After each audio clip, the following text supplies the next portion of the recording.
નમસ્કાર ખેડૂત મિત્રો, નિધિ સીડ્સ પરિવાર વતી હું અલ્કેશ પંડ્યા આપ સૌનું હાર્દિક સ્વાગત કરું છું। આજે આપણે બનાસકાંઠા જિલ્લાના ડીસા તાલુકાના માણેકપુરા ગામે ઊભા છીએ। એક પ્રગતિશીલ ખેડૂત છે અને આપણી નિધિની નવી વેરાયટી નિધિ શાઇન વેરાયટી અમને ખેડૂતે પહેલીવાર વાવ્યું છે। તો આપણે ખેડૂત મિત્રને પૂછીશું કે તમે જે નિધિ શાઇન જીરું વાવ્યું તમને કેવું રહ્યું। નમસ્કાર, આપણું નામ? ગામ? માણેકપુરા, તાલુકો? જિલ્લો બનાસકાંઠા, આપણો મોબાઈલ નંબર? 56414114। તમે કયું જીરું વાવ્યું છે? નિધિનું શાઇન। તમે કેટલા વીઘા વાવેતર કરેલું છે? 2 વીઘામાં વાવેતર કરેલું છે। અને તમે જ્યારે આ વાવેતર કરવામાં આવ્યું એ ટાઈમે મતલબ કેટલા દિવસમાં જીરું સંપૂર્ણ નીકળી ગયું હતું? 7-8 દિવસે સંપૂર્ણ જીરું નીકળી ગયું દાણે દાણો। તો ખેડૂત મિત્રોએ જ્યારે એમને છે તમે જ્યારે ગરમીની અંદર વાવેતર કર્યું હતું બરાબર, તો તમને એવું પણ બીક હતી કે ઉગશે કે નહીં ઉગે?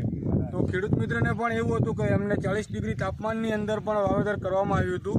તો ખેડૂત મિત્રને પણ એવું હતું કે જીરું કદાચ મતલબ ઓછું જર્મિનેશન આવશે।